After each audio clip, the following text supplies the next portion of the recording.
आज हम देखते हैं हमारा कश्मीर चश्मे सूख गए, कुओं से पानी गायब हो गया। दरियाए जहलम जिसके ऊपर जगह जगह पुल बने हुए हैं और पुलों के दो किनारों पे बड़े बड़े ऊंचे जाले लगे हैं, क्यों लगाए गए थे? ताकि कोई उनसे कूद कर हलाकत में अपने आप को ना डाले, खुदकशी ना करें, पानी में डूब कर जान ना दे। वो जाले लगाए गए क्योंकि आम खुदकुशियां हो रही थी। लोग उन पुलों पे जो दरियाए जहलम के ऊपर बने हुए थे उनके ऊपर चढ़कर पानी में छलांग लगाते थे, डूबकर मर जाते थे। आज उस जहलम की हालत देखो, एक आदमी उसको पैदल पार कर रहा है। कुत्ते चलते चलते उसको पैदल पार कर रहे हैं। कहां गए ये पानी? आप देखो, उनको कहते हैं हम सेहत अफजा मकामात। सेहत अफजा मकामात तब तक हैं जब तक अल्लाह ताला ने वहां पानी के खजाने और जखायर रखे। पानी सूख गया, खत्म। और इन पानी के जखायर और ये सेहत अफजा मकामात पे क्या हो रहा था? चश्मा शाही देखो, हॉर्मन देखो, मुगल गार्डन देखो, गुलमर्ग देखो, सोनमर्ग देखो, टंगमर्ग देखो, अछबल देखो, क्या हो रहा है वहां?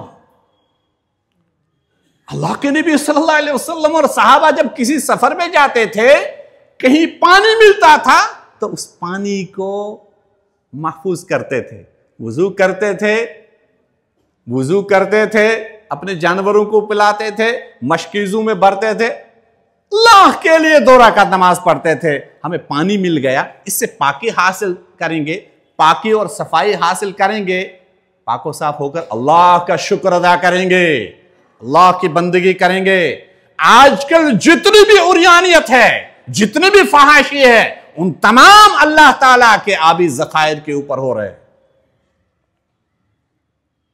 अफसोस है उस बाप पे, उस मां पे, जिसकी बेटी या जिसका बेटा सुबह निकलता है और रात देर कर आता है, और वो मां बाप अपने बेटे और अपने बेटी को नहीं पूछते बच्चे कहां गए थे। आजकल बड़ी बहन छोटी बहन की फहाशी में साथ देती है, और इन्हीं मकामात पे जहां अल्लाह ताला की इबादत और बंदगी होनी चाहिए थी, हमने उन मकामात की नाकदरी की, हमने उन आबी ज़खायर और खजानों की नाकदरी की, जिन्हें देखकर अल्लाह याद आना चाहिए था। वहां फहाशी हो रही है, अल्लाह की रहमतें नाजिल होगी या अल्लाह ताला का गजब आएगा। सूरह मुल्क की आखिरी आयत नंबर 30 में अल्लाह ताला फरमाते हैं, कुल अराअयतुम इन अस्बह माउकुम गौरा फमन यअतीकुम बिमाइन मईन। ऐ मेरे महबूब सल्लल्लाहु अलैहि वसल्लम, इन मुखातिबीन से पूछो तो सही, अगर अल्लाह तबारक व तआला उन कुओं, उन चश्मों जिनसे तुम पानी निकालते हो, उनकी वाटर लेवल डाउन कर दे, तो कौन है अल्लाह के सिवा जो उस पानी को ऊपर ले आए? अल्लाह रब्बुल आलमीन, अल्लाह के सिवा कोई नहीं है। कश्मीर के चश्मे क्यों सूख गए, क्यों खुश्क हो गए? क्योंकि हमने उनकी नाकदरी की। उन मकामात पे आप इस सरजमीन को देखो, जहां भी अल्लाह के औलियाए किराम आए, उन्होंने वो जगहें पकड़ी जहां पानी मौजूद था। क्यों? वो उससे वुजू करते थे, पाकी हासिल करते थे, और अल्लाह की इबादत और बंदगी में मशगूल रहा करते थे। और आज हमने उन जगहों को नापाक कर दिया, कूड़ा करकट डाल दिया, मुर्दार जानवर उन जगहों में डाल दिए, उस पानी की नाकदरी कर दी। जब अल्लाह ताला की दी हुई नेमत, जिसके ऊपर जिंदगी का दारो मदार होता है, जब उसकी नाकदरी होती है तो अल्लाह ताला उन नेमतों को छीन लेता है। तो अल्लाह ताला खुद फरमाते हैं, आज कश्मीर में वाटर लेवल डाउन है कि नहीं?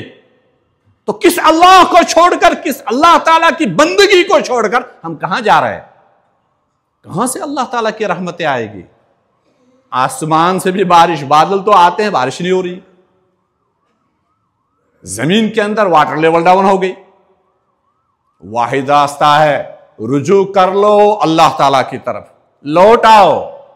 जो जागे सो सवेरा, मत बोलो अपने उस रब को जिस रब ने हमारे लिए जमीन के अंदर हमारे रिज्क के लिए रिज्क के खजाने रखे हैं, हमारे जिंदगी बसर करने के तमाम असबाब मुहैया रखे हैं। तो अल्लाह के सिवा इस वाटर लेवल को ऊपर कोई नहीं ला सकता। ये तो अल्लाह ताला के चैलेंज है। सूरह मुल्क 30वां पारा, 30वें पारे की पहली सूरत है, उसकी आखिरी आयत पढ़ लें, कुरान खोलें, पढ़ें।